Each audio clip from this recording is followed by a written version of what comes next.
The next step in the presentation is presenting the opportunity. In the beginning of your presentation, you set the expectation that you would show them how they could share what they are learning with others.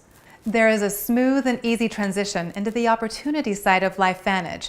Since you've just gone through the products and benefits, you can ask, do you feel like any of the issues we discussed apply to you? And then, do you know other people who will benefit from learning what you just learned? You can get back into specific issues at that point if you want. So you might ask, do you know people who don't sleep well? Or do you know people who are interested in weight management? Of course they do. Once they see that they know people who would benefit from the LifeVantage story and products, you can let them know how the opportunity part of the business is structured. Focus on the near term. Don't make promises of income, but explain how they are compensated as they sell product and get others on their team. This is a great chance to show the new opportunity video.